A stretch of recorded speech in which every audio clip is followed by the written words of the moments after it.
اس وقت بر صغیر میں توحید اگر بچی ہوئی ہے تو علماء دیوبند کی وجہ سے، بہت بڑا کردار ہے ان کا اس میں، ورنہ سب مزار پرست ہوتے۔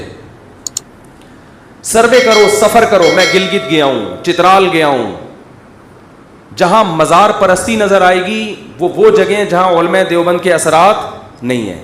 جہاں مزار پرستی نہیں ہے وہاں کس کی تعلیم کے اثرات ہوں گے؟ علماء دیوبند۔ پورے بر صغیر میں جہاں بھی جاؤ، آپ جہاں بھی جاؤ، مزار اگر نظر آ رہے ہیں، قبروں پہ سجدے نظر آ رہے ہیں، بھائی یہاں کوئی عالم دیوبند کا عالم نہیں آیا تبلیغ کے لیے۔ اور جہاں میں گلگت کے ایسے دیہاتوں میں گیا جہاں ایک بالش سے اونچی قبر نہیں ہے، سب مٹی کی قبریں، ایک بالش سے اونچی کوئی قبر نہیں، بڑے بڑے قبر۔ میں حیران، یار تم گاؤں دیہات کے لوگ، تمہیں اتنا شعور، تو سلسلہ جا کے کہاں ملے گا؟ جاء عالم من دیوبند، کہاں سے ایک عالم آئے تھے؟ دیوبند۔ وہ سب مزار ختم کر کے چلے گئے۔ تو کتابوں میں توڑ موڑ کے مشکل کشا فلانا، بھائی وہ ذو معنی الفاظ ہیں۔ جیسے حضرت جبریل نے کہا میں تجھے ہبہ کرنا چاہتا ہوں، مطلب یہ تھا میں نہیں، ذریعہ کون بن رہا ہے؟ میں، اس لیے اپنی طرف فی الحال شارٹ کٹ بات کی ہے میں نے، ٹھیک ہے نا، کیونکہ سب کو پتا ہے کہ اللہ کے علاوہ کوئی اولاد نہیں دے سکتا، ان شارٹ۔ تو بھائی اپنے عقیدے کو مضبوط کرو۔ اسلام توحید کے معاملے میں بہت حساس ہے۔ مدد صرف کس سے مانگی جائے گی؟ اللہ سے۔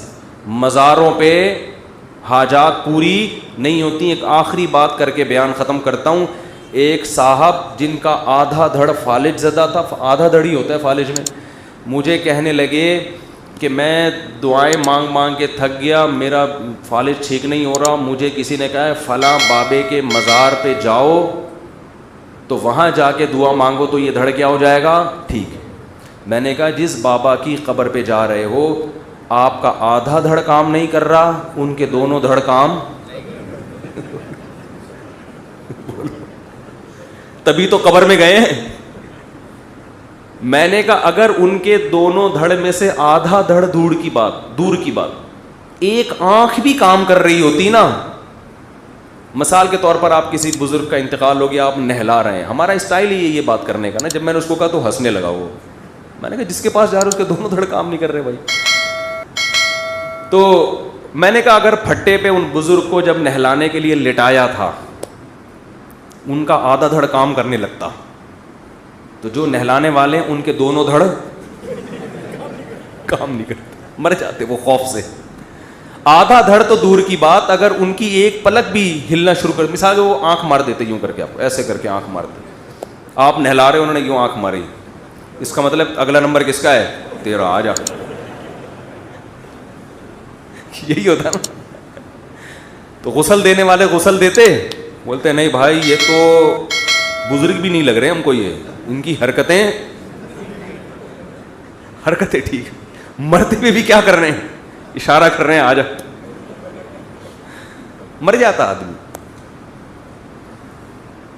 تو جس کے قرآن کہہ رہے ہیں یہ کیا؟ اموات غیر احیاء، یہ مردہ ہیں، زندہ نہیں ہے۔ وما یشعرون ایان یبعثون، ان کو تو پتہ بھی نہیں ہے کہ کب قیامت میں اللہ دوبارہ زندہ کرے گا ان کو۔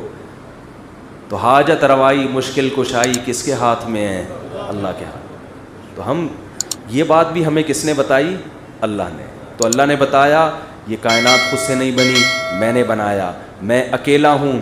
پھر اکیلے کے مطلب میں بھی لوگوں نے دو معنی کر دیا، اللہ اکیلا، اللہ تو ہے لیکن یہ بھی اختیار دیا۔ اللہ کہتے ہیں نا نا نا نا نا نا، اختیارات بھی کسی کو میں نے نہیں دیے۔ تنہا وحدہ لا شریک لہ، کوئی عبادت کے دعا کے لائق نہیں، اور انتم الفقراء، تم سب میرے ایک جیسے محتاج ہو۔ اس میں پیغمبر، فرشتے، بزرگ، ولی کا کوئی فرق نہیں ہے۔ تو یہ ہمارے ایمان کا بنیادی جز ہے، اس کے بغیر کوئی عمل اللہ قبول نہیں کرتا۔ اس عقیدے کے بغیر دنیا سے چلے گئے تو اللہ نے پیچھے دعا کرنے کی اجازت بھی نہیں دی ہے۔ میں بھی کیلاش میں تھا، ایک آدمی کی والدہ، وہ لوگ کیلاشی لوگ مسلمان ہو جاتے ہیں، بہت سے غیر مسلم ہیں، تو ایک شخص کا پورا خاندان مسلمان ہو گیا، ماں مسلمان نہیں ہوئی، تو بہت، میں ان کے گھر بھی گیا، بہت ٹینشن میں تھا وہ۔ اس کو یہ ٹینشن تھی میری ماں اگر مر گئی تو میں تو اس کے لیے دعا بھی نہیں کر سکتا، اس کو غسل نہیں دے سکتا، اس کا جنازہ نہیں پڑھا سکتا۔ تو ایمان جس کے پاس نیا نیا آیا ہے اس کو اس ایمان کی اور توحید کی قدر ہے. ہمیں چونکہ باپ دادا سے ورثے میں ملا ہے تو کوئی بھی ہمارے ایمان پہ بڑے آرام سے ڈاکہ ڈال دیتا ہے. اللہ تعالی ہمیں سمجھنے کی عمل کی توفیق عطا فرمائے.